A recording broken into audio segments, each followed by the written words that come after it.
పేరుకు ప్రభుత్వ పాఠశాల కానీ అందులో చదివేది ఇద్దరే విద్యార్థులు. వారికి చదువు చెప్పేది కూడా ఒక్కరే ఉపాధ్యాయులు.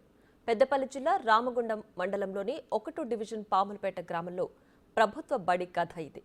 3వ తరగతి చదివే యశ్వత్, 4వ తరగతి చదివే వినీత్ మాత్రమే ఈ పాఠశాలకు వస్తున్నారు. వీరికి చదువు చెప్పేది కూడా రవీంద్ర అనే ఒకే ఒక్క ఉపాధ్యాయులు కావడం విశేషం.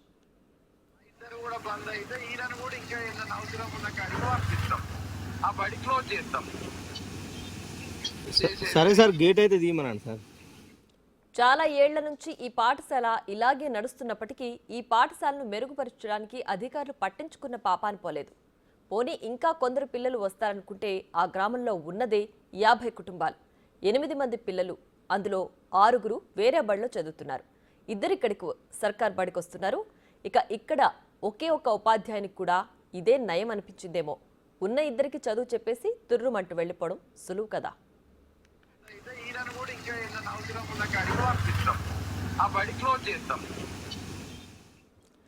ఈ బడిలో ఉన్న ఈ 2 విద్యార్థులకు వంట చేయడానికి ఓ అవ్వ కూడా ఉంటుంది.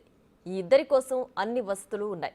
ఈ పాఠశాలకు అమ్మబడి పథకం కింద కూడా ₹1,00,000 మంజూరు అయ్యాయి. చిన్న చిన్న మరమ్మతులుంటే ఈ ₹1,00,000తోనే చేస్తున్నట్లు ఉపాధ్యాయుడు తెలుపుతున్నాడు.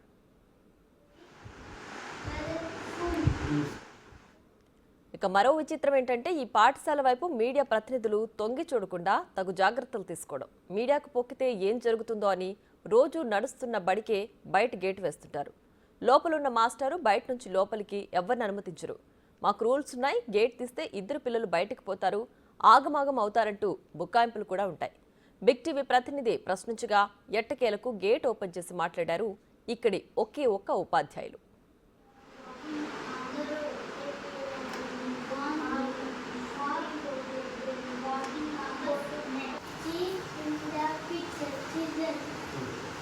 ప్రభుత్వ నిధులతో నిరుపయోగంగా మారుతున్న ఈ విచిత్రమైన సర్కారు బడిపై అధికారులు తగు చర్యలు చేపట్టాలి.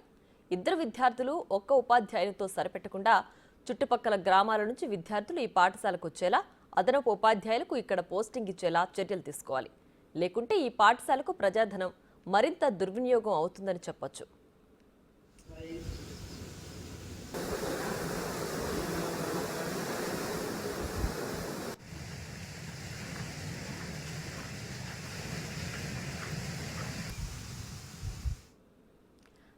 దీనికి సంబంధించి మరింత సమాచారం మా ప్రతినిధి కరీంనగర్ నుంచి శ్రీనివాస్ ఫోన్ లైన్లో అందిస్తారు. శ్రీనివాస్, చెప్పండి, ఈ ప్రభుత్వ పాఠశాలలో 2 విద్యార్థులే ఎప్పటి నుంచి చదువుతున్నారు? పూర్తి డీటెయిల్స్ ఏంటి? తెలంగాణ రాష్ట్ర ప్రభుత్వంలో ఇటు కాంగ్రెస్ ప్రభుత్వం కొలువు తీరాక ఇటు ఆ ప్రభుత్వ పాఠశాల లోపల విద్యార్థుల సంఖ్యను పెంచాలని చెప్పి బడిబాట లోపల తగు జాగ్రత్తలు తీసుకోవాలని చెప్పి ఇటు ప్రభుత్వ ఉపాధ్యాయులకు అయితే ఫిక్స్ గా రూల్స్ ఇంప్లిమెంటేషన్ చేసినటువంటి పరిస్థితి.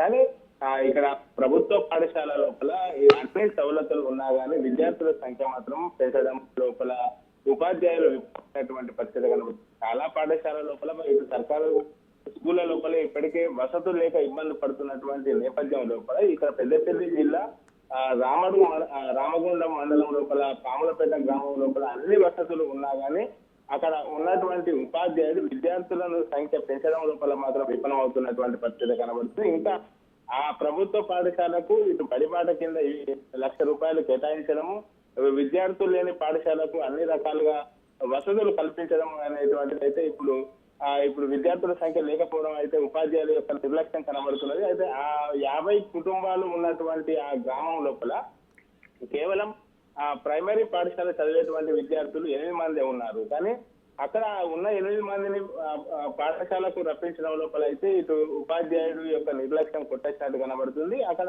2 అందులోపల ఉపాధ్యాయుడు పాఠశాలకు రాకపోయినా కానీ ఆ పాఠశాలకు సెలవు ఉంటుంది. తర్వాత ఆ 2 విద్యార్థుల లోపల ఎవరో ఒక విద్యార్థి రాకపోయినా కానీ సెలవు ఉంటుంది.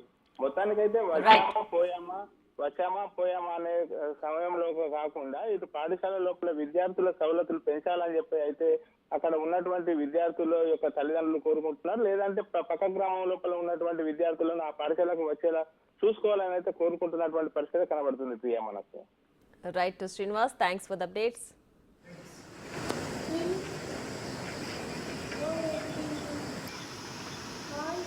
Golden